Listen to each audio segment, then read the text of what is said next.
We are recording. Okay, so I'm just going to share a couple of different things here. I'm going to try to connect a couple of dots. So first, in terms of the vision of the cosmos, I think it's just important. I was watching the this video that you showed me, the Santos Bonacci one. I was on part 2, and I'm kind of like, this is the eclipse portal shit, and like this is all kind of like, it's just weird. It's all kind of coming together. So what he was talking about here, and I think this diagram is kind of accurate, right? We've been talking about spirals a lot, as well as the snake and Tiamat, right? And I think this is all going to come together really nicely.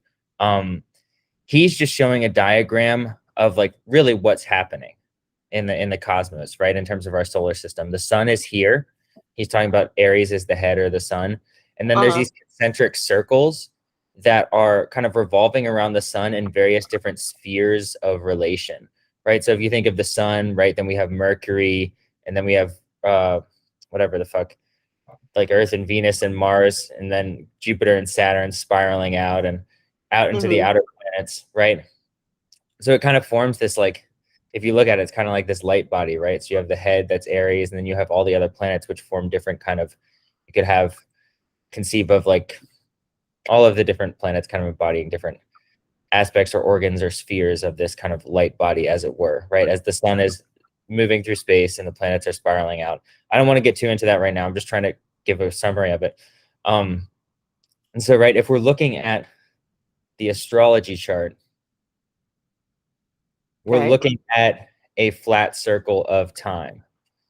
And I think this is where it gets a little interesting, because it's like, here we're looking at a flat circle of time. What we're not seeing really is again, the cosmological perspective of, let's say, I wish I could draw, but like the sun is here, where I'm just kind of spiraling my mouse, and then all of these other planets are spiraling out behind it, forming this kind of like, you know, like the megaphone emoji or something, where the sound waves come out of it, these concentric circles that spiral in greater and greater spheres, right? So where Mercury zooms around, zooms, Pluto's out here on a crazy long orbit, right?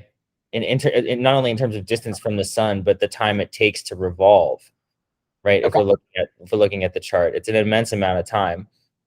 This is in relationship to the Earth, right? We're conceiving of the Earth as the kind of center of the universe here in the astrology chart, but this is a flat circle showing us that larger cosmological perspective. And this is where I think there's a little, I just finished watching the show True Detective again, season 1, because what's that? Is it nice? Season 1 of True Detective is like, I think it's one of the best pieces of art like ever, honestly. But it's kind of been helping me with the Scorpio metaphors. And I got to this point where I was like, okay, there's 2 characters in it. We don't really need to go into them too much, but one of them is essentially the Christ figure, and another is the Antichrist figure. Right. The Antichrist figure seeks to ascend, and he's very bent on ascending. There's this idea for him where time is a flat circle, right? They both think time is a flat circle, as in like the wheel of karma, life and death, birth and rebirth, as represented in Buddhism and Hinduism, as kind of this circle that goes on and on. I'll show you the diagram of the wheel of life for people who want to look. Right, it's just this diagram here, again alluding to the flat circle, right? Again, which is something we see in the astrology chart. Here you go. The balance of the wheel of life. You can see the astrology: career, finances, physical and mental health, whatever, right? But you can also see it. I want to pull one of these. Right here again, we have this kind of wheel of life, or the birth and death, as in the things that go on in the world, that the life and the death, the cycles that continue to go on and on, as well as, let me see if I can find another example really quick. The shield of Achilles, I think it's a great example. And what Achilles is fighting for, as it is seen in the poem by Homer, is he is fighting for the life in the world, or the life of the world. So here's the shield of Achilles. Here you can see the zodiac signs, which is kind of neat, right? I think you have Apollo, right? Yeah. Chariot, I believe. And then on the outer edges, there's all of these scenes of life, as well as scenes of kind of primordial life. Here you have the animals, different scenes with human beings and animals going on. But again, to get back to this idea of the Christ and Antichrist, the Antichrist figure seeks to ascend by way of mass murder, genocide, homicide, really, right? To Mm-hmm. accumulate density to such a point that he penetrates the veil into the infinite or to the eternal. And the Christ figure isn't necessarily seeking to understand as much as to understand, right? As to understand life and to understand the meaning of life. Which is the Christ figure is essentially undergoing an existential crisis perpetually throughout the story. It's definitely worth watching, but I'm trying to keep it very general for the purposes of describing the archetypes. And through understanding, he undergoes a metaphorical death and rebirth sequence as his own psyche and his own sense of self change when he comes in contact with the void. He basically undergoes a near death experience and penetrates the veil into the abiding love or the cosmic source and nature of being. So again, you could think of the Christ and Antichrist figure as literally Jesus Christ or someone like Hitler, right? Where Mm-hmm. there's this sense of the contact with the void, right? You don't have mass murder on such a scale without this sense of the underlying chaos or the black sun or Tiamat, right? All of these figures of the primordial abyss, which are really the existential crisis themselves. There's a great book by a Jungian, I think it's called The Black Sun, Stanton Marlin. I'm just gonna pull it up here. Oh my gosh, I feel like I've ran into that literally today. Like that term, Black Sun. I feel like it was in the show that I was watching. I sent you a link to it. Crap, what's Yeah. it called? Cosmic Destruction or Ancient Destruction or something like that. Yeah, this is sinking for a lot of kind of what I've seen today as well. So I'm sorry, continue. No, please, because I think we're probably both on the same page because I know how it is. But this book is fantastic, highly recommended to read.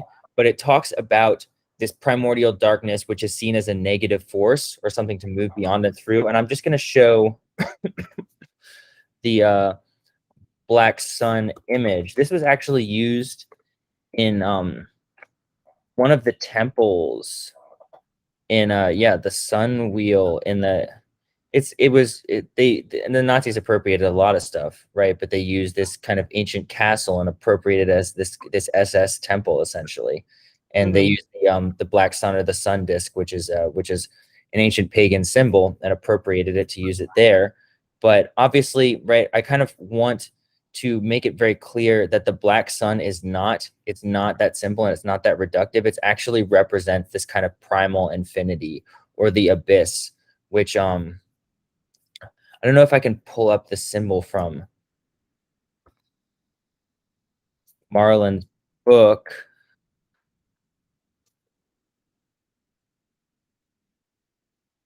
Yeah, here we go. This is a great one. Sorry, I keep like unsharing and sharing because I want to make sure I'm getting the right shit up here. All good. This right here.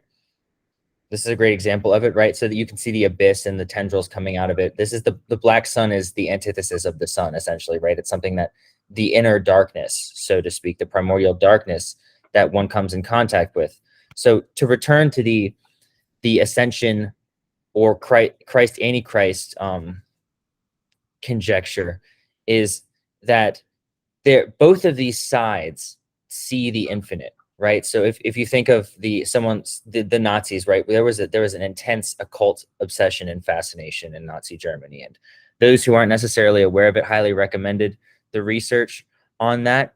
And then obviously, right, this spirituality of Jesus Christ or something like that, or the way that Buddhism, right, under the Buddha or Lao Tzu, these different spiritual figures, which are figures that represent the eternal love that lies beneath the demonic realm, or the realm which only these mass murderers or people who commit genocide can go to, because they sink like a stone into the this is another great from the Bonacci video that you gave me, they sink into the realm of the sine wave. And he says the sine wave and sin are essentially the same thing, right? They come into matter, and they sink deeper and deeper into matter by seeking to possess and attach, to bind and contract, which is again the separation consciousness. And the union consciousness, or the Christ consciousness, is letting go, letting free, releasing, enlightening.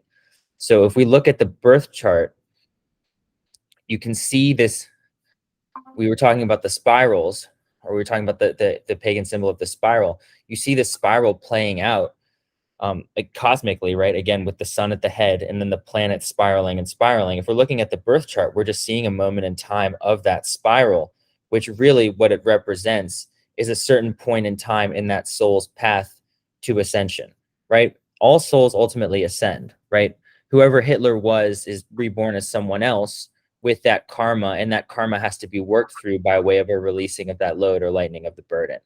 And that's a huge kind of eclipse portal theme, where karma comes up, right, to be resolved. We basically have this choice in light of the infinite, right? And to see the infinite is to come into spiritual consciousness, right? The void, or the Tiamat, or the primordial.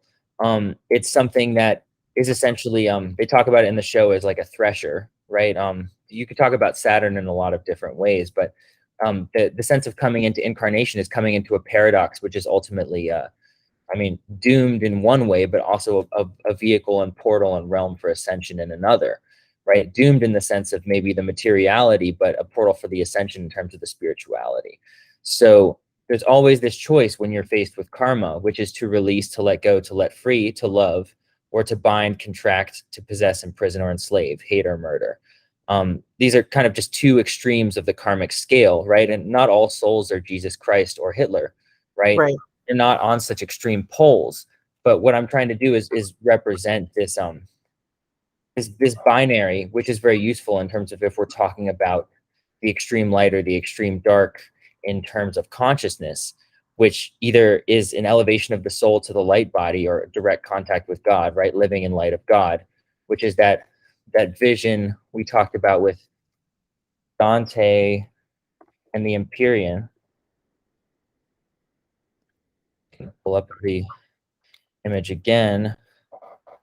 This is, right, Dante goes through the death and rebirth process, going through purgatory and ascending to paradise, to the vision of paradise, right, or the vision of God, or the light body. And actually embodying the light body, I think, is what we're talking about with Uranus, North Node in Taurus, and North Node in Taurus in general. But that is where I'm at with this. So I want to just hear what's going on. So the synchronicities are interesting. Like, I can't recall exactly where I've heard that term black sun today, but I have heard it today. I don't know, maybe I dreamed about it. I've been in and out all day. But I was watching this show called Ancient Apocalypse. That's what it is. And it's basically made by this guy named Graham Hancock, who has been challenging the archaeology community about, like, how many civilizations there were before we started counting, and the connection of, like, basically an intelligent or advanced civilization happening before what we're calling early man or caveman. And it's connected to a lot of these sites that have got pyramids associated with them, or underground caverns. And another thing that came up is snakes. Like, specifically, the episode that I sent you was talking about, let me see here. It wasn't Gobekli Tepe, but he mentioned Gobekli Tepe. In any case, he was saying that there's this culture that was around before the Syrians before they took control of where the Silk Road was, and that this particular group of people are believed to have practiced, like, Zoroastrianism. and they built this series of basically a big city underground, and it went down like 18 levels or something like that, like all the way down to the water table. And they're saying like the leader of this guy or someone in the community basically had this vision, and he talked with God, and God told him that you need to build this underground, city so that you can save your people, because there's going to be a serpent coming from the sky. And what Graham Hancock was talking about is how basically the way that they explained it was a comet.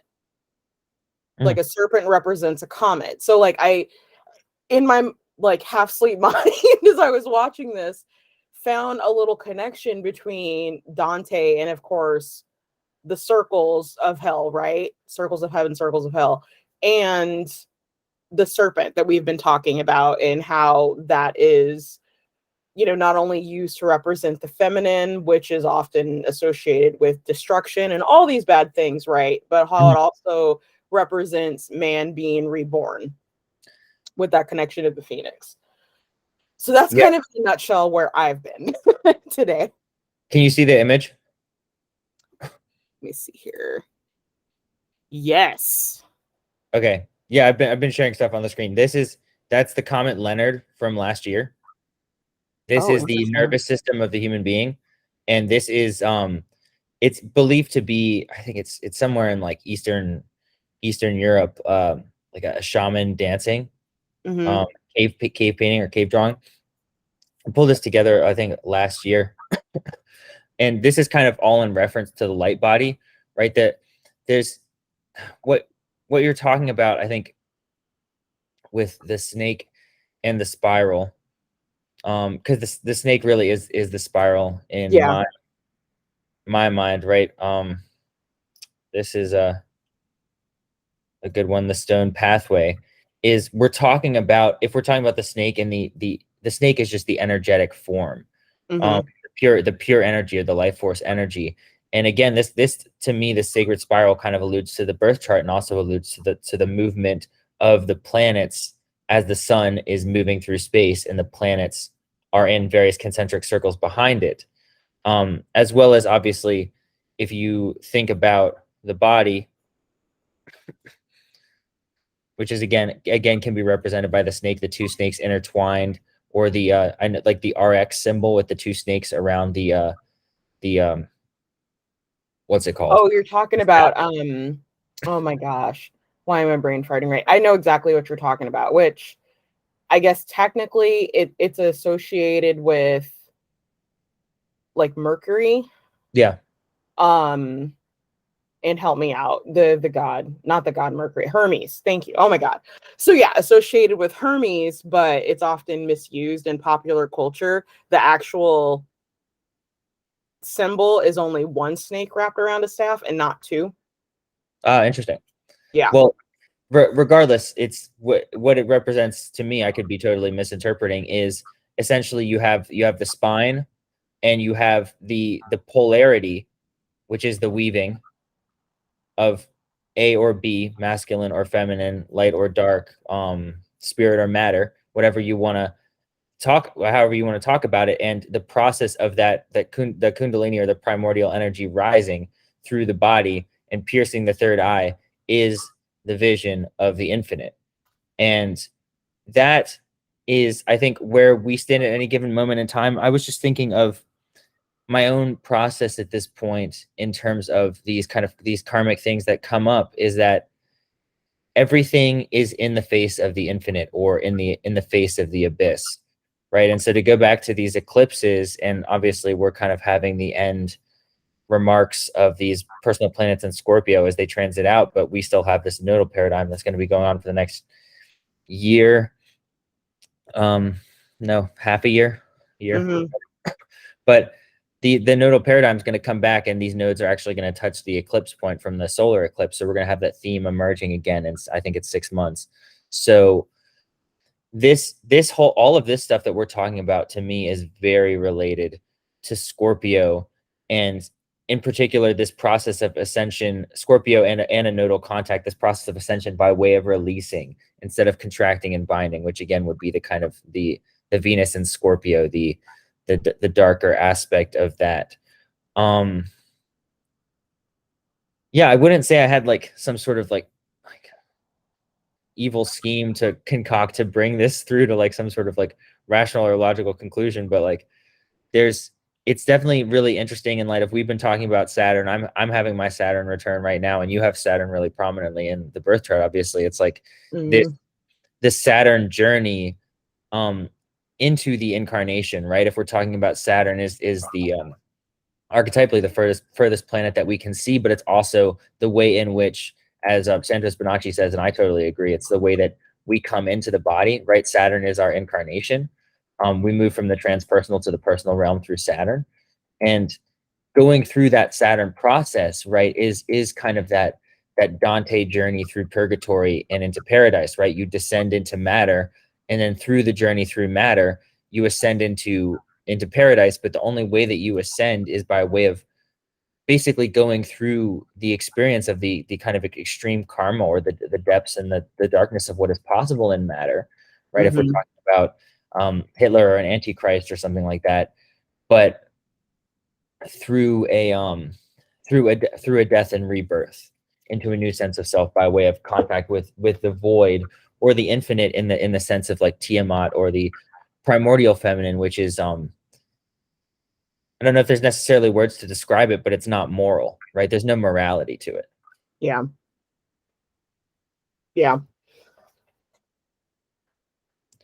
It's interesting how much of I don't know, just how much that snake symbolism is like threaded throughout the culture, and has been since the ancients. And I think that's probably what I found most interesting in the show I happen to run across, and how that's tied with like the last 3 videos I think that we've done. But so I think in one of those readings, one of the cards I pulled was really creepy. It was the one that was in the hospital. Oh yeah, with the heart and stuff like that. So I want to kind of talk about these 2 symbols really quick, just for those who are not familiar. Okay. So actually, hold on. Let me share screen really quick. Yeah, do that. I'm grabbing some water.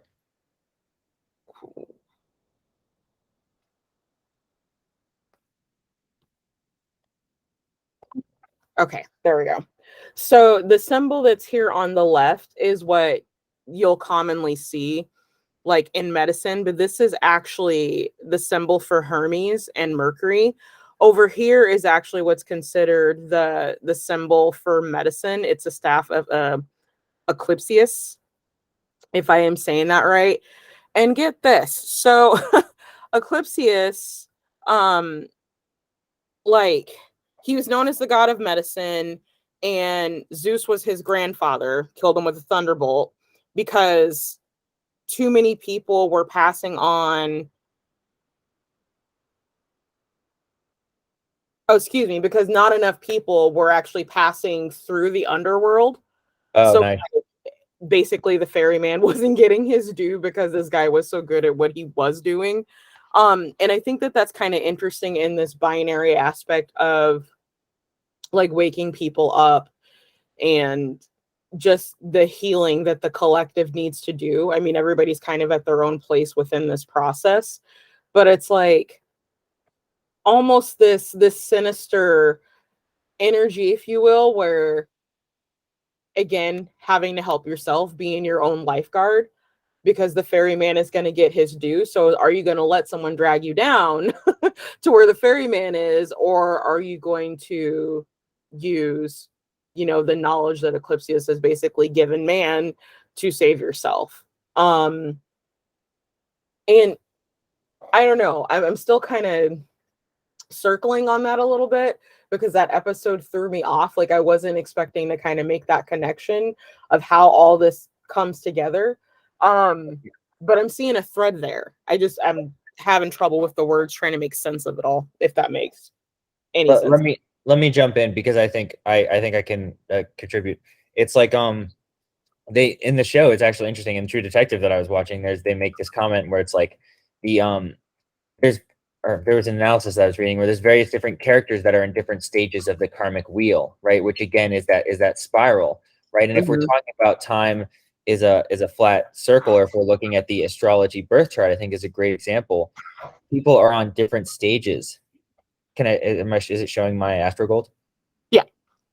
Different stages of this kind of spiral of the development of the soul, in terms of this is when I was born, where and when, all of that blah blah blah that you see in the natal chart or whatever, right? So if we're looking at whatever this was where my soul was at this exact moment that I was brought into this incarnation. But then if I'm looking at my whatever, if I'm looking at my secondary, if I'm looking at my progressions, then I can see, oh, okay, this is where my soul is moving throughout time and space. So now that natal chart has changed to August 28th, 2023.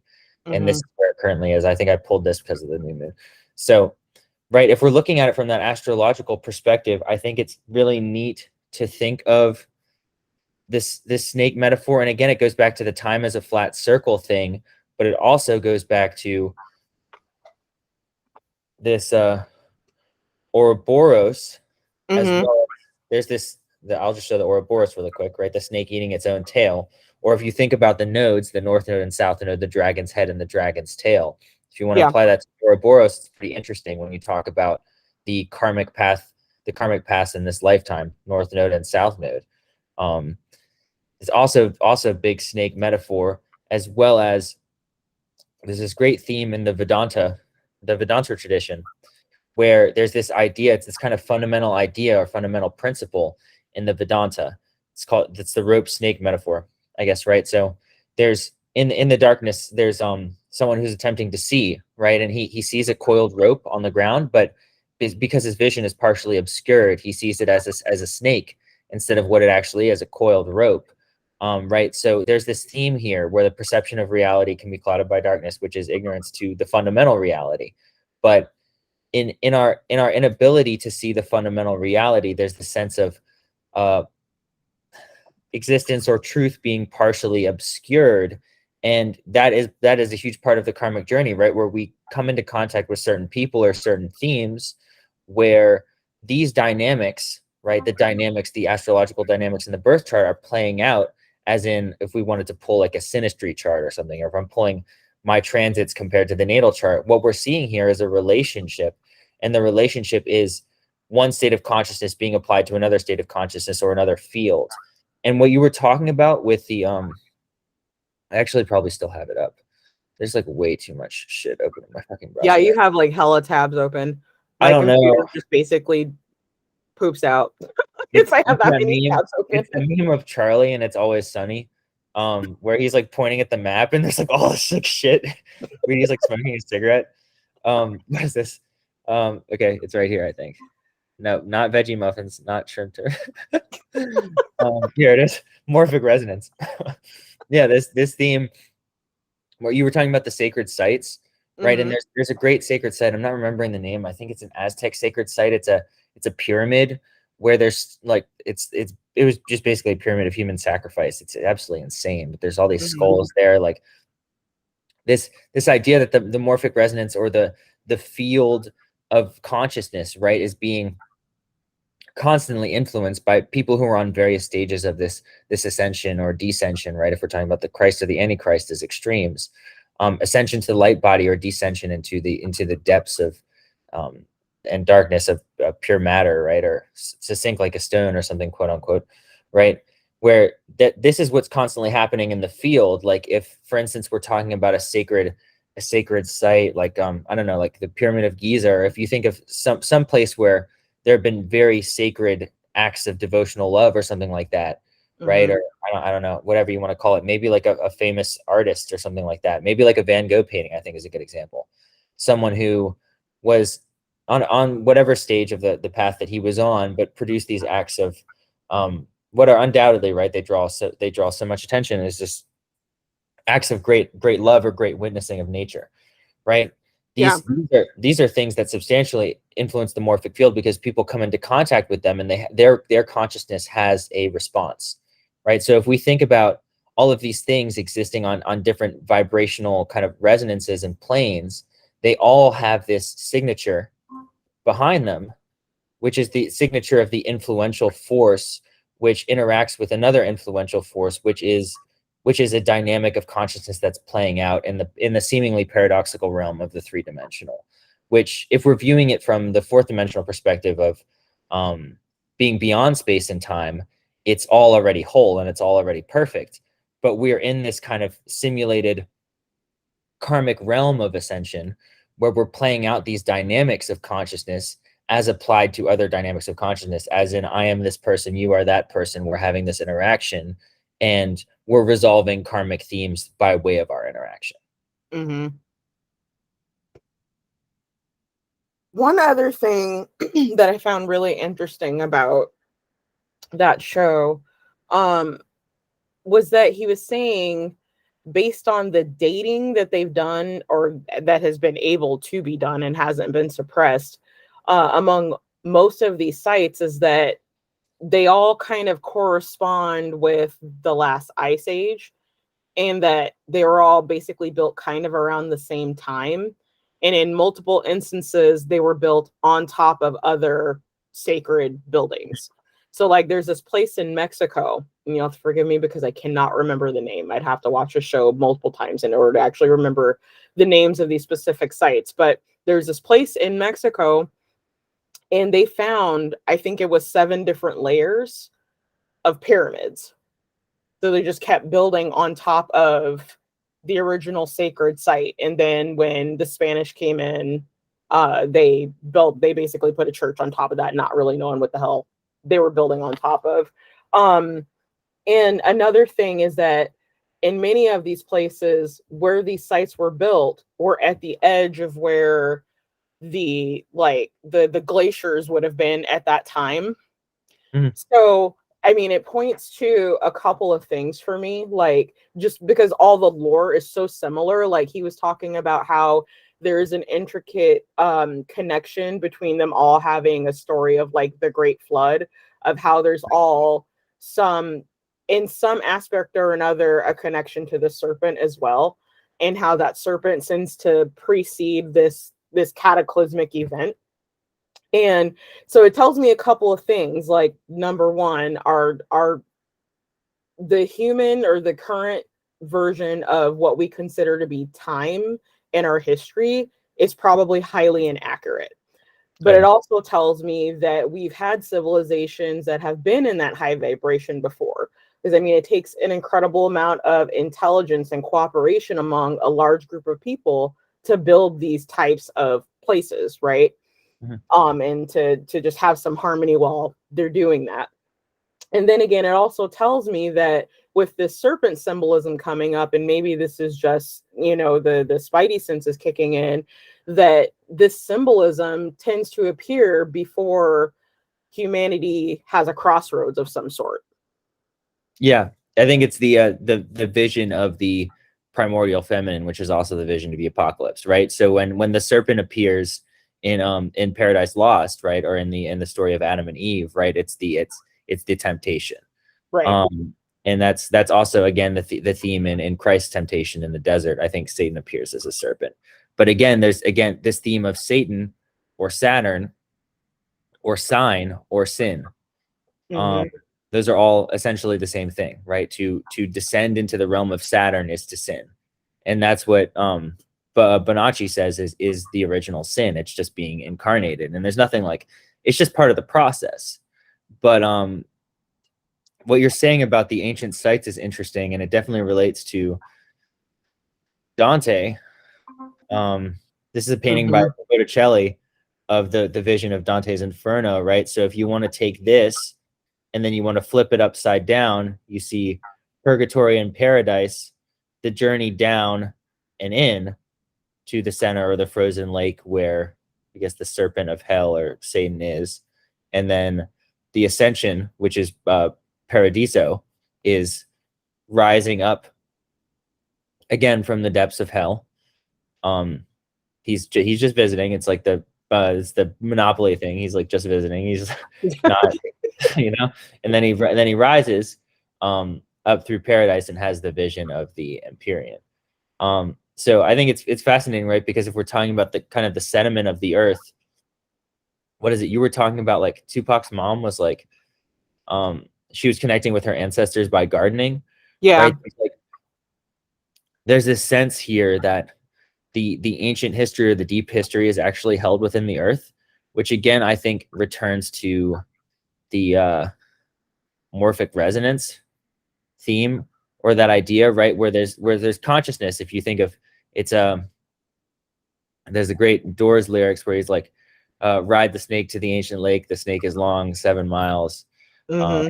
It's old and its skin is cold, right? It's like there's this great source of energy, or this primordial source of energy, which is the primordial feminine, that is alive, right? And we're living it and breathing it, but what's happening is it's being transmuted by way of the vehicle of our own individual consciousness, in relation to this kind of karmic journey of becoming, which basically has a spectrum, right? If you think about the most immoral or whatever, what you don't even have to call it morality, the most, like, I don't know, kind of purgatorial acts that are possible, the Mm-hmm. Antichrist acts, and then you have the Christ acts, right? There's this kind of karmic axis where this journey is unfolding. This, if you want to call it the snake's head or the snake's tail, sure. So Venus crossing the south node is what are the most intense kind of karmic acts of Venus that are possible? You know, Yeah. a lot of the dark side. You know, it's interesting too. I just, other things that I'm realizing, that number 7 comes up a lot. And I just had a download the other day about that, because collectively in 2023, we are heading into a number 7 year. So, and then of course, doing the news scans, how there was that telescope that was in South America, and apparently it was the only one that was actually looking in the direction of where the sun is. And so when that, was destroyed, I don't remember if it was by an earthquake or a tree or a windstorm or what, but it was destroyed by some type of natural occurrence. And they ended up getting the last of like the pictures from when that happened, and they actually discovered what would be considered an extinction level asteroid, basically hurling right in our direction, and it was being overshadowed by the sun. So it reminded me a lot about when Venus was Cazimi. Yeah, the 7 and the apocalypse and the snake thing is, I'm not like doomsaying, but like I think there's this encounter with the primordial feminine. Again, you could think of Medusa with the head of snakes, or the Nagas, which are half human, half serpent beings that reside in another world, occasionally take human form, and they were said to essentially bother the Buddha, or they would kind of act as these kind of antichrists to the Christ, in the sense that they were these semi-divine race of half human, half serpent beings that reside in another world. There's this again, I think this theme of the primordial feminine here that's in the snake, that it's a transformational axis, or axis for transformation, right? If we're talking about the crossroads or Hecate, right? There's the again, the snake is prominent with her, as well as the kind of Dionysian chaos, where again the snake is a prominent symbol with Dionysus. It's very interesting how all these things are coming up. And again, again, not to get doomsday, I'm not going there either, but it is interesting how it all kind of strings together. And I think, as we said before, you don't even necessarily have to look that deeply to find this stuff, you know what I mean? So it's just interesting to me that this is coming up now, so like prominently in my face. I'm not sure what to make of all of it yet, but yeah, I'll probably end up watching that show again, because there's some deeper connection there that I think we're picking up on, that might shed even more light on. Is just the light bulb went off with that particular episode at that 20-minute mark. Yeah, so I'll just read an excerpt of the I was just trying to write some stuff down. There's the great kind of quote by Nietzsche. It's, you gaze into the abyss and the abyss gazes back into you. And I think that's the experience of having consciousness of the void. Mm-hmm. And there's just this quick excerpt. I was trying to write some stuff down. Comments made by members of the cult. It's essentially like this death cult where they're doing human sacrifices of children in this show. It's definitely intense. He's a true detective. They make comments such as "Time is a flat circle." It's by one of the members, and some mornings I can see the infernal plane. They're essentially just mass murderers, right? They're Yeah. alluding to the black magic of murder and the commission of, for what all intents and purposes are kind of left hand acts. Left hand acts just being acts that kind of break through the plane of morality, any sort of human code or conduct, to reveal the infinite which lies beneath the groundwork of the world. So you can see the internal, the eternal, which is a little bit more of the infernal. By way of that, you see the demonic plane of chaos and destruction. So you're peeling back the Maya or the samsara illusion of existence, or the wheel of time, to see the demonic plane of chaos, right? Which again would be a vision of the black sun, which is something that I think by no mistake again is a major symbol for the Nazis. Such acts, however, lie in juxtaposition to the Christ character's acts of heroism and self-sacrifice, which are rather constant affirmations of life itself by way of a continual desire and action to be responsible or take responsibility, not only for himself or another, but rather for the entirety and whole of creation. He's constantly seeking to redeem or solve or resolve or understand these murders. And even when it seems that they've been resolved, or that a neat bow has been tied on, he's convinced that there is still more evil to be resolved, right? And he's essentially acting as this light bearer. He bears this burden like a cross, which becomes weightless in his encounter with the true love of his daughter and the infinite. His daughter died, and he encounters her in his near-death experience, a warm, deeper darkness from which he returns reborn with a vision of greater cosmic love from beneath the veil.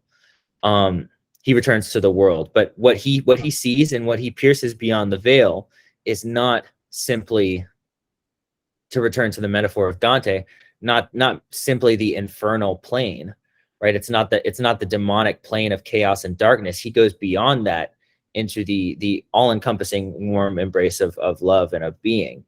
And what the encounter is, I think, with the serpent or with the snake, is with that life force energy that is simultaneously the demonic or the infernal, but also beneath that, and even further, I think you're talking about Venus rising out of Scorpio into Sagittarius, having passed over the north or south node and gone through these eclipse transformations, is rising into, I think, the vision of the light, or the vision of a higher love. And I think that's really the transformation of Scorpio. It's that you're rising out of hell into the light.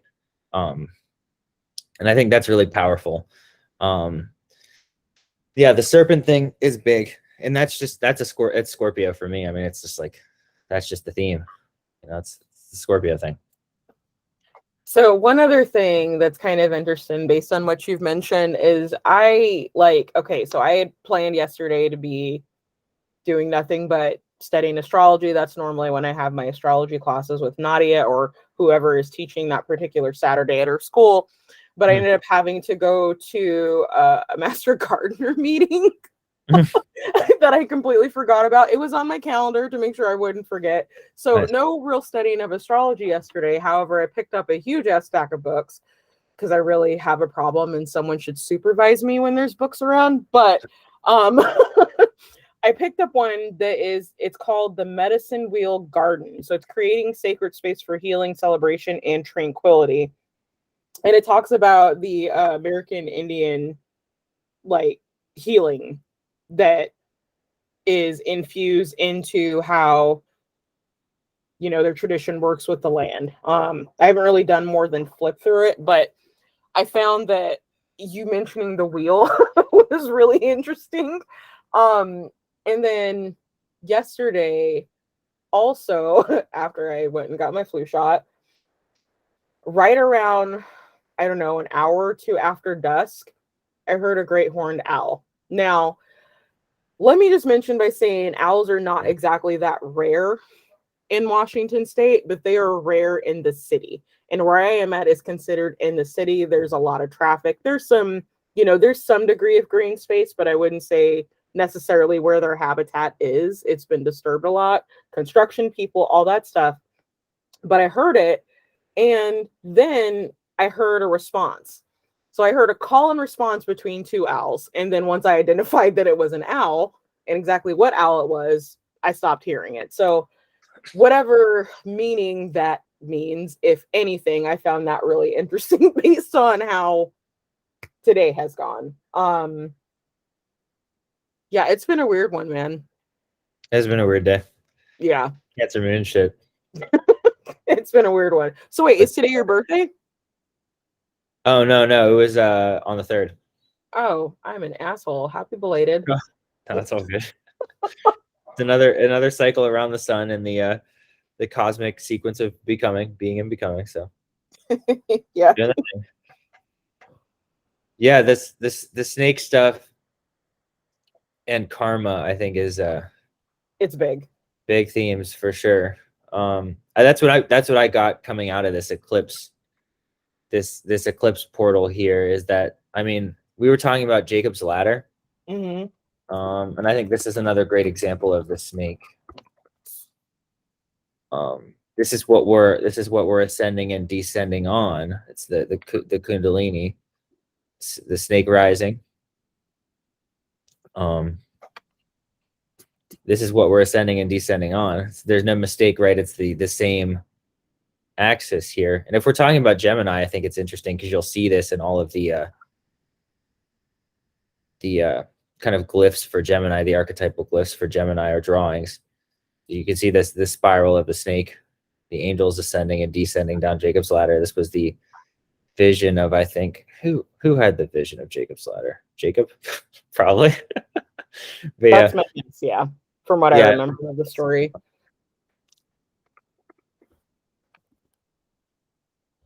So that's really interesting too. There's this place in Ohio that they mentioned in that show. I know I keep coming back to that show, but my mind is just kind of blown. And it's called the Serpent Mound. And one of the things that Graham Hancock mentioned that I found was really interesting. Here, I'm going to put a picture up of it. Oh, that's not a good one. Oh, nope, that's good enough. Okay. Is that,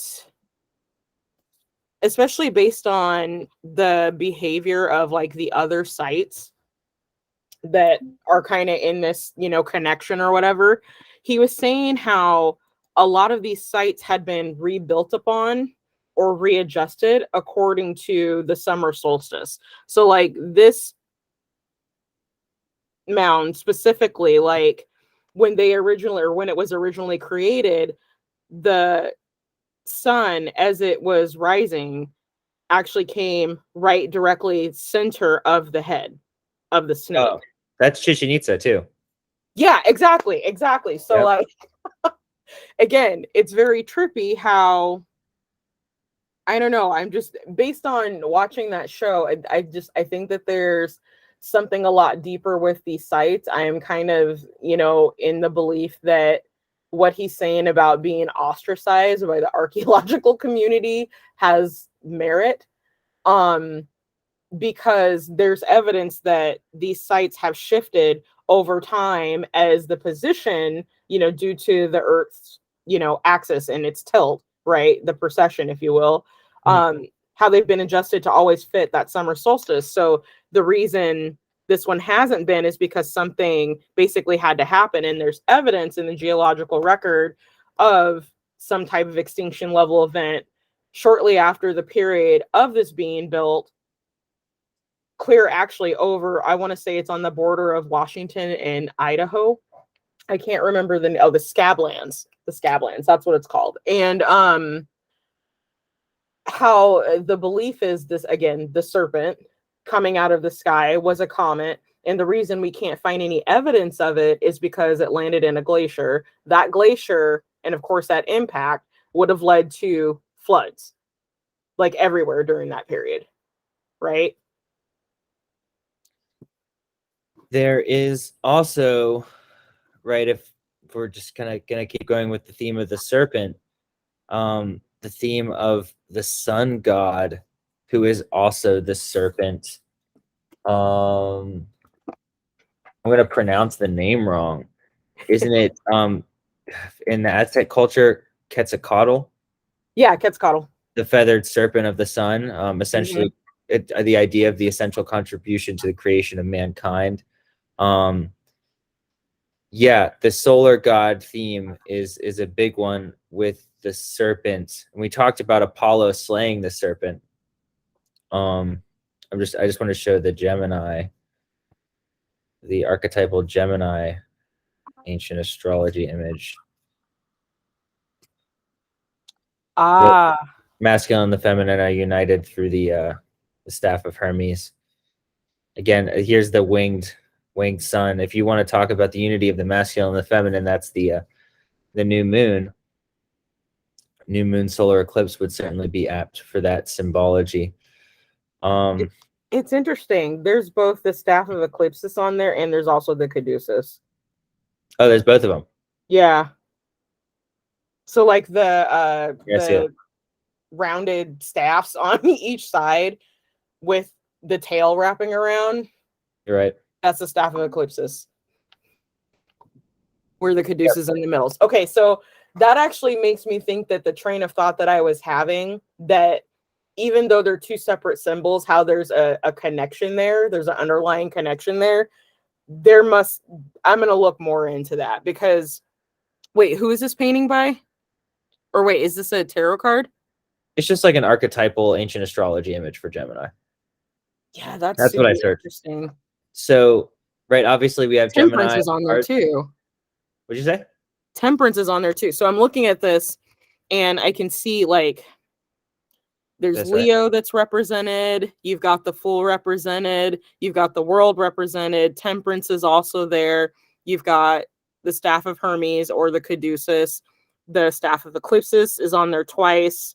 Sun and Moon. That's very interesting. Yeah. My esoteric interpretation of Gemini is the marriage of the masculine and feminine, right? The marriage of the twins to produce the Hyros Gamos, right? Or the higher vision, the marriage of the moon and sun, which is the new moon, which would be for me the archetypal image of a higher Gemini, which is the unification of the two poles. Which, so if you think about the Christ consciousness, if you're looking at just the kind of cross upon which all human life rests, you have the spine and then the sternum.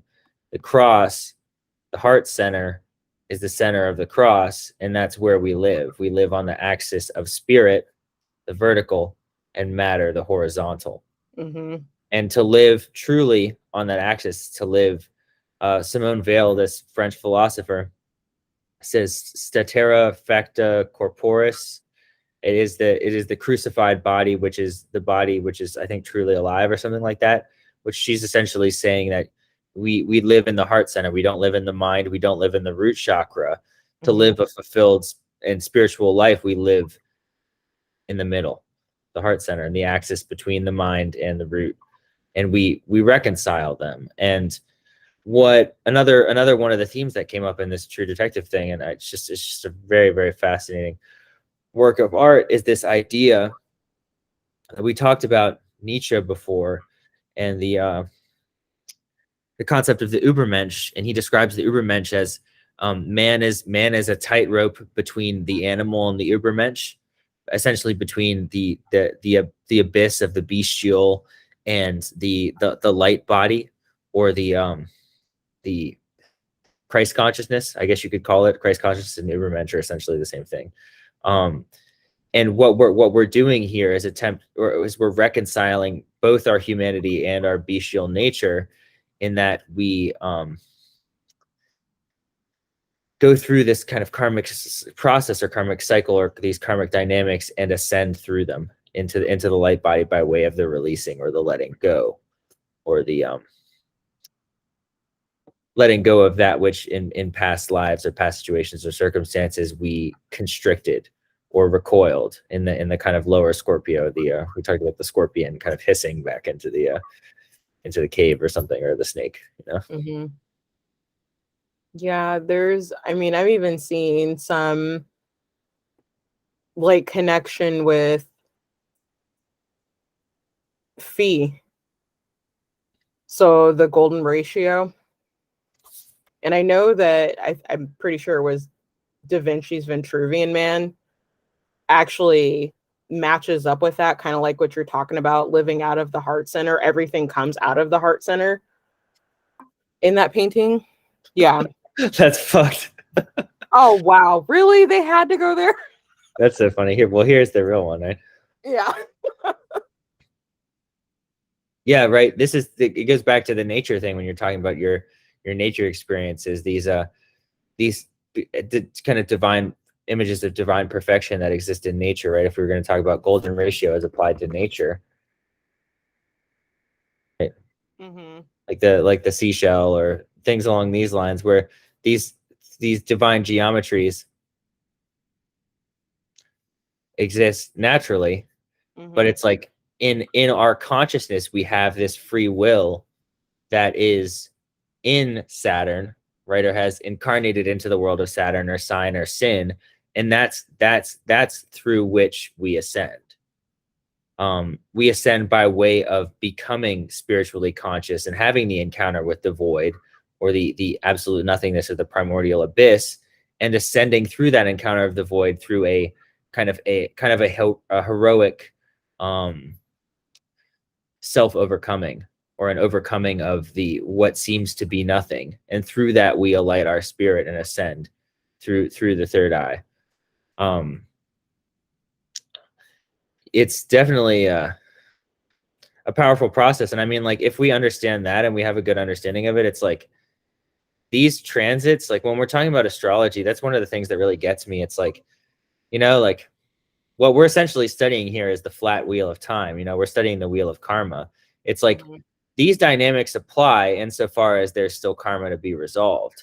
So like when we're talking about the eclipse portals and stuff, it's like what we're talking about is like we're talking about the weather that might come up for someone who's weathering different karmic events on different kind of levels and stratospheres of existence, and being in relationship to their kind of whole cosmic light body, or their whole divine eternal self, or the whole perfection of existence. But like once that is realized, the astrology just becomes like the weather. It's like you're going to get, you might get a little like sprinkling of this or a little sprinkling of that, but it's not the karmic dynamics become a dharma. It becomes a fulfilled life that turns into a work of service, or a work of art, or a work of art that is a work of service. So that's what's interesting about the astrology. At a certain point in the ascension process, the astrology takes on, I think, a different meaning. Yeah, I mean, I can definitely attest to that personally. Yeah, the astrology definitely helped to ground that process of going through the dark night, being in that void. Like, yeah, it's a whole other language, but it's beautiful. Oh yeah, here we go. This is great. I mean, it's just like this kind of perspective that I think is fascinating, because all the stuff that we're talking about really just comes back to this. It's like metaphorically and spiritually and literally. I mean, this is kind of what's going on here.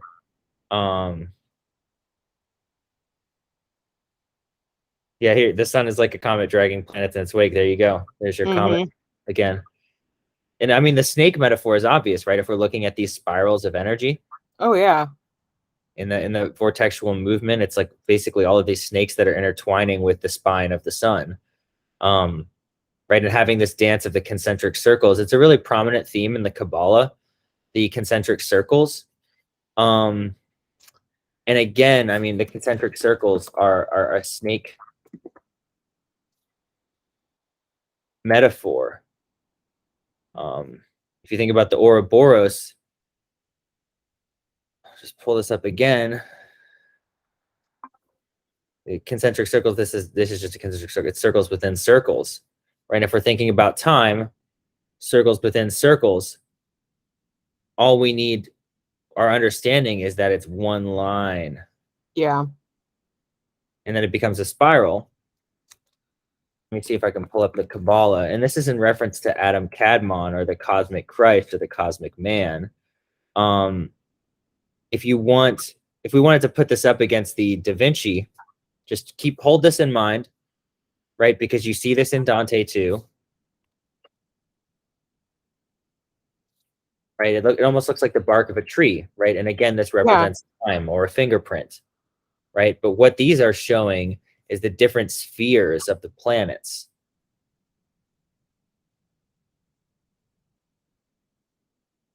I don't know if that's necessarily going to help as much. You could say Sun, Moon, Saturn, Mars. All of these different circles that Dante goes through in the journey through hell represent the kind of antichrist aspects of the planets. So sphere of Moon, sphere of Mercury, sphere of Venus, sphere of the Sun, sphere of Mars. What we're going through in this kind of journey of the cosmos, right? Again, if you want to harken back to the image of the planets circling around the sun, is these various different circles, or not necessarily circles or spirals, of the encounter of the planets. And when we say encounter of the planets, we're talking about encounters of the archetype. And the archetype does have these light and dark sides, right? Like light side of Venus and Scorpio, or dark side of Venus and Scorpio. And people, astrologers, will talk about that. They're like evolved Scorpio or unevolved Scorpio or whatever. What they're really talking about is Venus in paradise or Venus in purgatory. And that really, again, just kind of goes back to this. I'm trying to. No, it makes sense to me, because like what I'm thinking, especially in the terms of a spiral, is that even though a spiral may go out from its center, ultimately, when you look at the axis, it's still hitting on the same axis. Maybe not necessarily at the same point on the axis, which is very connected to the planets. Like you might come into an encounter with Saturn at one point, and the next time you come into an encounter with Saturn, it's completely different. Or it's almost a regurgitation of what you experienced before. Exactly. Thank you. Perfect. We are going off of each other. This is how it's got to be. This is the right way. So, I mean, right, the perfect example here is the 2020 conjunction of Saturn and Pluto and Capricorn. I'm going to take us back 500 years. If I can fucking do that with this, that's going to do 100-year increments. Just Saturn, Pluto, and Capricorn with Jupiter. It's a whole other thing. Let's go back to 1518. What we have here from a historical perspective is we're encountering Saturn and Pluto in the same sect. Saturn and Pluto having the same, not only phasal relationship, but relationship in terms of the archetype. Saturn, Pluto, Capricorn. It's a slightly different degree, but what we're encountering is this in the same archetypal range, this same experience 500 years later. But the difference is, again, if we're going back to this image here, which is just, if we're just talking about science, like if we want to be as scientifically basic as possible, this is time. This is how time is happening. But this moment in time, this is so fucking stupid. I hate this. This moment in time here, when Saturn and Pluto were in Capricorn, let's say this was 2020.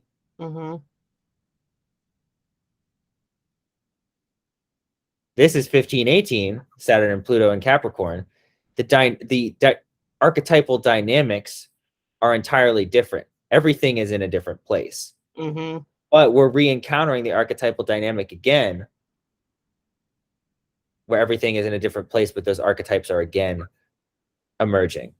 That's what I think is fascinating, that the astrology can really give us an angle on, is that the snakes are remarking upon something simultaneously new and ancient. Yeah.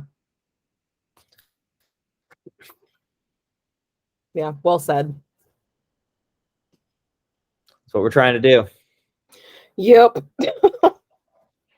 Yeah, weird energy. It's going to be interesting seeing how all of this kind of unfolds. I really don't feel like, at least when this energy comes down to the level of humanity and things that we can understand and visualize and perceive, how that's going to play out, I think is going to be really interesting, because the energy is definitely weird still. Yeah, because I think we've been touching a lot on if we want to ground this a little more in the astrology, let's take it more to that plane. What we've been talking about here, correct me if I'm wrong, is the eclipses, particularly the Scorpio, but also in terms of the light body, North Node, Taurus, in terms of embodying the light body or bringing the kingdom of God down to earth. This would be like the garden of here. This is Great Garden of Eden visualization. This here would be the purgatory through which Dante is passing through with Virgil, Sun, Mercury, Venus. Dante is passing through with Virgil, and these aspects are being purified. There's a lot of purification that goes on here. There's a lot of, this is like literally just like the shit, all of the piss, like just everything is just being purified, vomit. All of this is Scorpio. It's all of the things that are disjected from the body, the toxins, the poisons, right? And we're purging this, and we have been purging this through the eclipse portal. And we've been talking about that as well as Gemini. Yep. Mars and Gemini. Those are the themes I'm seeing. And again, right, if we want to, Mars and Gemini is making in conjunction to all of these planets. Yeah. All of them. So that's an adjustment aspect, right? Where the Mars or the drive or the primal drive is internally, right? This is a psychic process, internally retrograde, making an adjustment in light of what just happened here. Yeah. On the nodes. And being internal too, since Mars is a personal planet and it's in retrograde right now. Yes, exactly. And this is a drive thing. This has to do with the primal desires. The way that Mars orients itself towards life is the orientation towards life. And that's intimately related with Venus, right? It's our values that ultimately dictate the way our primal energy moves. It's the things that I want, the things that I desire. And when we're talking about desire, that's the axis between Venus and Mars. It's desire that moves Mars. It's also desire that moves Venus. Yeah. That's Gemini there. I think it's a perfect example of Gemini. The masculine and the feminine, what unites them, or what is fundamentally the same, or the axis upon which they do their dance, or if you want to talk about the spine and the interpenetrating impulses, or Mars and Venus, man and woman, whatever you want to call it, is desire, right? And again, if we're talking about desire from an evolutionary astrology perspective, we're talking about what the soul wants in this lifetime. Pluto, the soul incarnated into this moment in time, what it desires, what it desires. What it desires, what it desires. North Node and South Node are the same thing, but this is the karmic axis. The South Node is going to be the things that we desire, and we may be desiring them in a certain way that's not necessarily helping us on our journey. Or we may be desiring them in such a way that we think it's helping us, or we think it's doing something for us. But it's really just a pattern that we've held for a long time. And there's also stuff in the South Node that does help us, and it does propel us forward because we know how to do it so well. Right. Vice versa with North Node, obviously. There are things that are going to hold us back because we're so intent on doing them that we're forgetting some of where we came from and some of ultimately who we are, right? And there's this kind of dynamic of past and future that's playing out on the axis of the present. So yeah, the Mars and Gemini theme is really interesting. I think what we're talking about is this, the Mars and Neptune. Because the square here, right, if we just want to parse it out, it's a square. That's Neptune is also trine all of these personal planets while Mars is in conjunct them. So I really like this. I'm not a huge fan of like the fancy aspect patterns or whatever, but I think this is a great one. Mars in conjunct the Scorpio planets, Neptune trine the Scorpio planets, and the square between the two of these. The water aspects of this, the Neptune trine is I think part of maybe what we're experiencing right now. That's a little heady. It's like we're trying to process this eclipse portal, and it's a little groggy, right? Like after the intensity of that energy passing through the nodal paradigm, it's like there is this maybe like a massive cloud or something. Like it's the storm clouds that are still kind of on their way through. And obviously having Mars retrograde in Gemini is not necessarily the charging forward with eyes wide open into the fray type of energy that Mars would like. Well, I mean, even if it was, or I should say, even if, you know, someone perceived to have their eyes wide open, there's still that battle within of, you know, where you're headed versus where you've come from, which is most definitely that nodes axis. And that's kind of the battle I see many probably going through, wanting to go towards something new, North Node, but still being pulled back into past habits, kind of like you were saying there with the South Node. Right. And of course, Saturn putting you to task with that North Node. Are you doing what you're supposed to be doing? Where Pluto is like, let's go back to where it's comfortable. You know what I mean? Kind of a mirror looking into self. Mars out of bounds in Gemini, retrograde. It's still not at full speed because it just stationed retrograde, I think, what, like a week or two ago? Yeah. Something like that. And it's beginning its retrograde cycle backwards. Everything about this Mars is, even if Mars was going at full speed, in bounds, let's say technically, in Gemini, it would still be conflicted. Yeah. It would still be in Gemini. There would still be 2 paths or more. And Mars in Gemini does not work because, right, if we're the sextile relationship is interesting. We can get to that later. But if we're talking about Mars in Aries, this is straightforward. This is exactly what I want. This is what I'm going for. It's primal. It's immediate. Exactly. It's happening. Mars in Gemini, maybe this, maybe that. It's stuck at the crossroads. Right. Well, let me think about it, and I'll get back to you. Even if it's direct, but it's like a Mercury retrograde on steroids. I heard it termed as Mercury retrograde with a huge butcher knife in its hand. Yeah, I heard that too. Which was kind of disturbing to think about. I was listening to Nadia earlier. Oh yeah, that's who it was. Yeah, she came out with her video today. I heard that. Yeah, I don't know. That sounds a little macabre. Maybe she's channeling the a little bit. She's channeling what we're dealing with. I mean, yeah, she's channeling the ancient ruler of Scorpio with Mars. I think with that, it's an ancient ruler channeling. Yeah, I don't know. I'm very Mars ruled. Like Mars is conjunct my ascendant, so it's like I kind of go with Mars, but I also go with the moon because all of my Scorpio planets are 4th house. So like, I mean, yeah, the Mars theme, I think, is going to be, until we really, I think we already talked about this, but it's worth going into again, until Mars gets out of retrograde shadow, which is really going to be when it ingresses into Cancer. Which is probably even happier being in.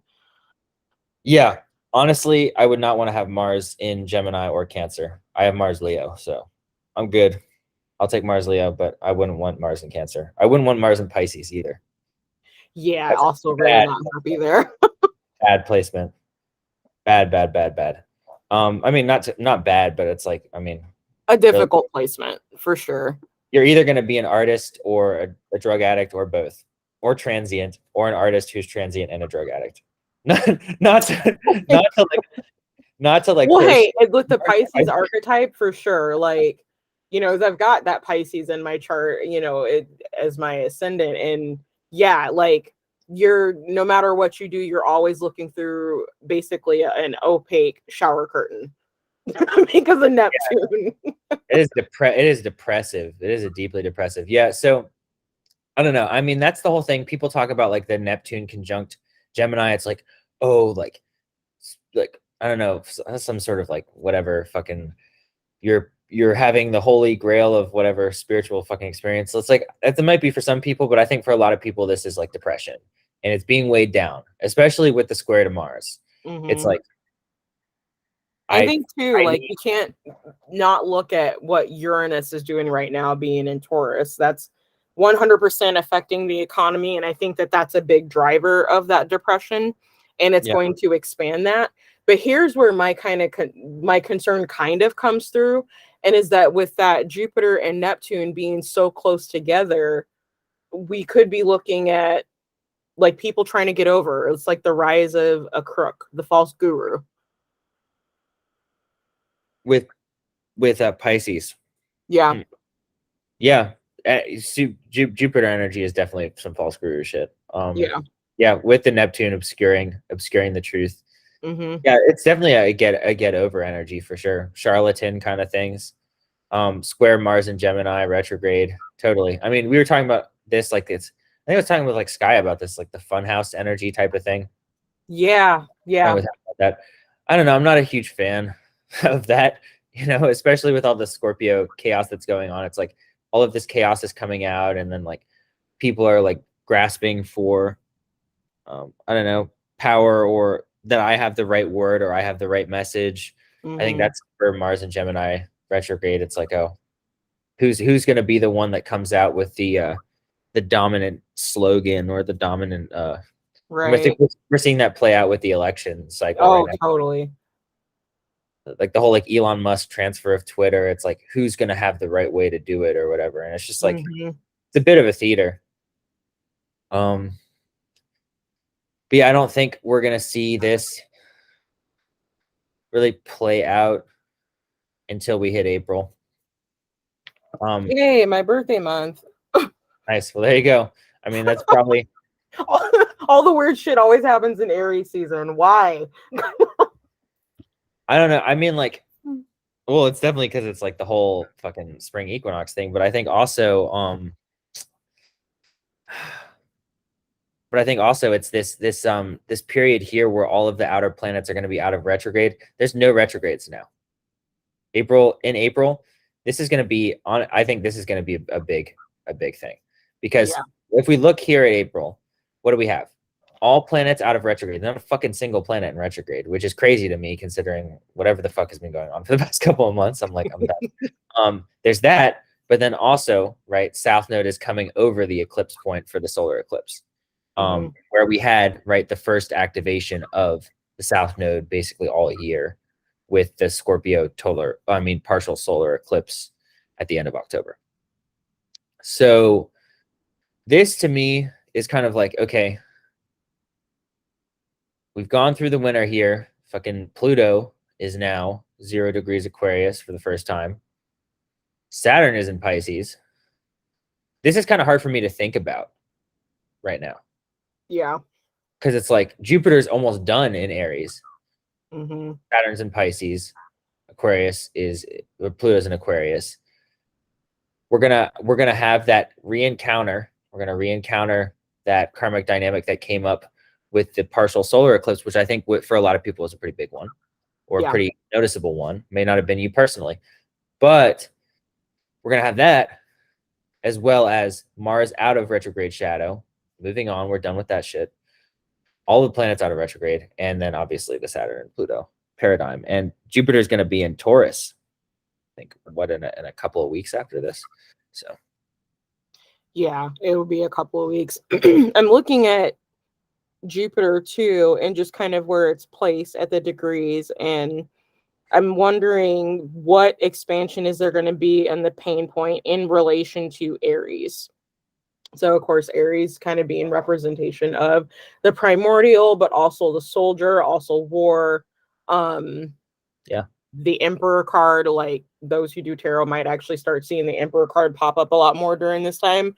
But yeah, there's, some pain point is going to be hit, and it's going to be like salt in the wound based on what it's doing there. Let me look at the solstice.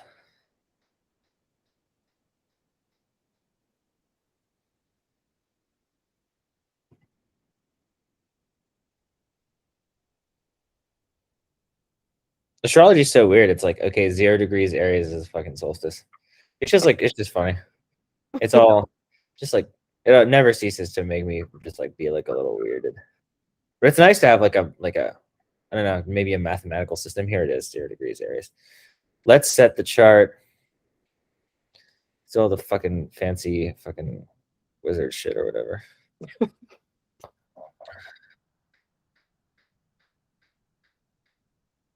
So Krishnamurti, what the shit? I don't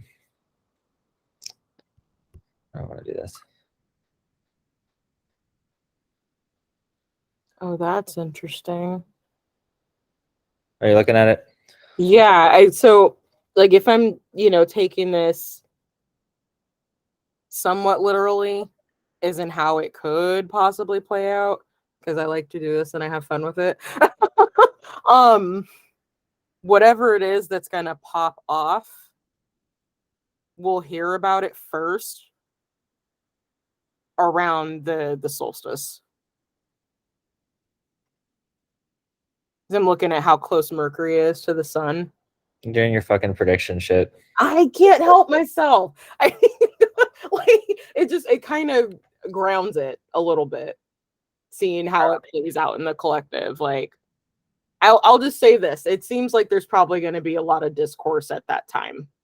And we should pay attention to that because it's going to keep coming up. Those same topics. I'm going to get the... I hate changing all these settings. Bye-bye to those. Yeah, this is better. Easier to read.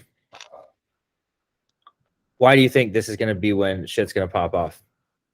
Well, I think that's when it's going to be talked about. I don't know if that's necessarily when it's going to pop off, but that's when you're going to hear the discourse, just because of how close Mercury is to the sun, and then looking at how close Jupiter is to Chiron. It's a pain point of some sort. I'm with it. I like the Venus conjunct the North Node, though. That's promising. I have Venus conjunct South Node for my solar return, which is interesting. But yeah, I like this. I do like that a lot. I wonder if it'll be Neptune. No, I'm not going to even say that. I'm not going to even go there. You're literally just that motherfucking doomsday prophet out here. No. Well, because okay, so I'm looking at North Node, Venus, and then of course expansion of the pain point with Jupiter and Chiron. What's the discourse that's been going around that's Venus themed? You don't have to answer that. For anybody listening, you can probably answer that. So my guess is something with that is probably going to come up and be.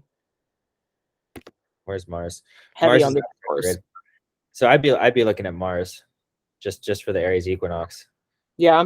If I'm tuning into the spring equinox, I'm like, okay, where's Mars? What's going on with Mars? Just to get that Aries Mars connection. Mars is out of shadow, right? Mm-hmm. It went into shadow on 25.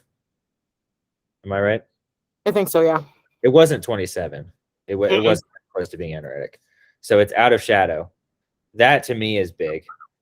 That's a huge one. I like this chart. And Saturn in Pisces. Moon is in the house of Saturn and Neptune. If Pluto was in Aquarius on the equinox, I'd be like, damn, that's pretty wild. But it's so close. It's like, what? I mean, it's at anoretic degree, so that's a karmic point, or I should say a karmic degree rather. It goes in 3 days after. Molly McCord was talking about something interesting today. I really fucking love her shit.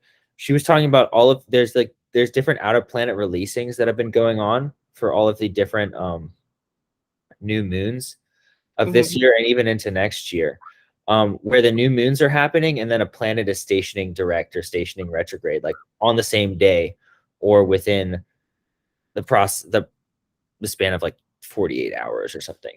So that to me is really interesting. She's talking about the releasing. Let me see if I can just pull it up because I want to show people the sheet that she has. Yeah, it's right here.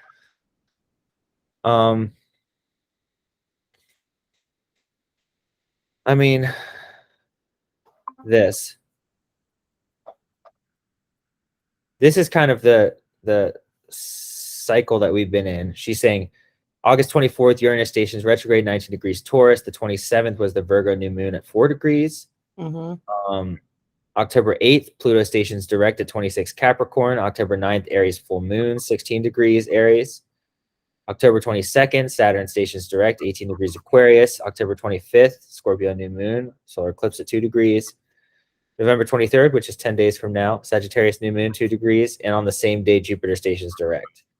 That's that's a big thing to me. I mean, Sag new moon, Jupiter stationing direct the same day. Yeah. That's nice. And I mean, having the Sag new moon after all the Scorpio shit, I think is going to be pretty refreshing. December 23rd, Capricorn new moon at 2 degrees, Chiron stations direct at 12 degrees Aries. That's interesting. I don't know about that one. You go Capricorn new moon with Chiron stationing direct. Geez. Okay. Well, Saturn or January 21st, Aquarius new moon at 2 degrees, 22nd, Uranus stations directed 15 degrees Taurus. This is it's been a weird period of time, because it's like you look at something like this, and then if we want to look at pretty much all of the new moons that have happened this year have been in relationship to, I don't want to lose this chart. I'm just going to save it so we can come back to it. Like if I want to take this back,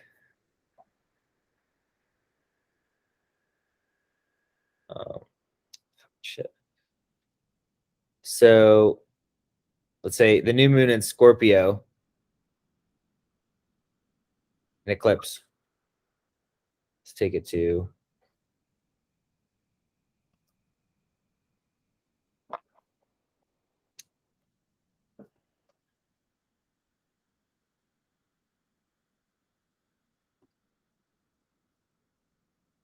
the Aries full moon was conjunct Chiron.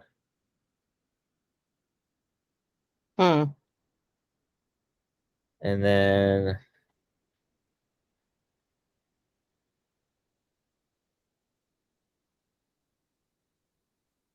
new moon Libra opposite Jupiter.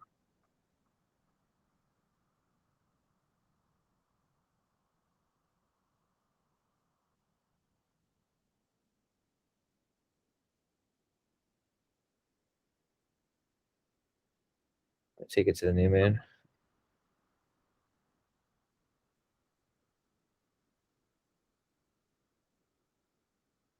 Okay, well, don't quote me on all this shit. I'm trying to fucking figure it out. I'm doing this on the fly. Let's go back to the fucking where's my save chart?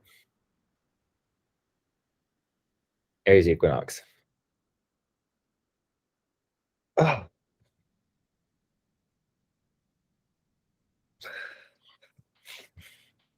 Interesting. So that it's something with outer planet releasing, and she was talking. That's what she was talking about on that YouTube video I just popped up.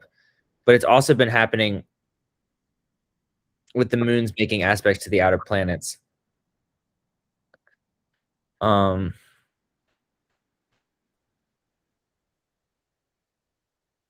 Chiron conjunct Jupiter is crazy. Yeah. I mean, it might be a little it might be an oversimplification. Just remembering that whatever Jupiter touches, it expands, but that's what I'm kind of looking at for, the equinox, that there's going to be some kind of pain point there that is highlighted. Big wound. Yeah.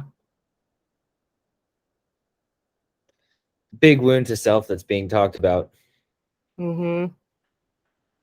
Well, the inner battle continues to rage as you're cheering through the opaque shower curtain. Yeah. There's steam everywhere. You can't see shit. It's that Psycho scene where they pull back the shower curtain and she screams. So it's a Venus conjunct the North Node, though. It's a reorientation of values that's being. This shift is happening, but we are reorienting in the right direction because of it and through it. May not necessarily be like a pretty thing, though. Yeah. Especially with that South Node highlighting again. I think it's going to be in relation to the solar eclipse themes that came up. That's my read on this. So big wound to the self that's being talked about in relation to the solar eclipse themes that came up at the end of October, right? What are we talking, October 25th? But that's going to be, again, we're coming back across that eclipse. We're stepping across it in a new time with the South Node conjuncting the eclipse point. And that is going to be an ushering in, I think, more firmly Saturn into Pisces of these new values that we need to step into better relationship, not only with ourselves, but with the earth. And in our bodies, I think, in a new way that's, I think, going to be a little more profound. This is about a coming to consciousness, as it always is. But yeah, it's kind of reading the archetypes here. Saturn into Pisces is nice because it's not going back. That's it. Yeah. Pluto in Aquarius, though, right? I think that's the story of next year, where it's Oh like yeah. going into it's like nothing. It's nothing. What's the furthest it gets into Aquarius? 21 minutes, 0 degrees. It just literally is on the aneretic. Yeah. It goes back to the aneretic of Capricorn. So some type of karma. Well, it's being resolved at some levels, but not on the until Pluto is in Aquarius. It's like the themes that have been playing out are gonna keep playing out. Yeah. Which is frustrating because it's like that's next year. It's almost like surface level dealing with the issue is how I'm taking it until it gets fully into Aquarius. Yeah, because we'll have Saturn in Pisces, right? So it's like we're dealing with it at a structural level. And I think the change, Saturn in Pisces is very spiritual. It's like we're dealing with the structures are becoming a little more, it's like peeling back the veil and we're seeing the kind of metaphysics behind the veil. I mean, that's kind of what we're doing. And we're kind of, my Saturn's in Pisces. So that's kind of my whole game, or like what I'm about. So this is actually my Saturn return here when Pluto goes into Aquarius for the final time. Oh, Exact. Let's see, exact. So that'll be fun. But I know what you mean. I've got it sitting in my 12th right now. I can definitely say it's just, being conscious of the experience while it's happening. It's very much like peeling the layers of an onion. Yeah, it'll be fun. But this is gonna be good. Just because I think this will offer some resolution, as well as the nodal paradigm obviously being totally different at this point. 18 degrees, Aries and Libra. Yeah, I mean, this again, we're going into kind of broader swaths of time. It's definitely a moment of people waking up and being really shaken awake and being pushed to limits and to brinks. As the Saturn Uranus square separates pretty definitively after the eclipse portal, it's definitely a little bit of a hangover, I think.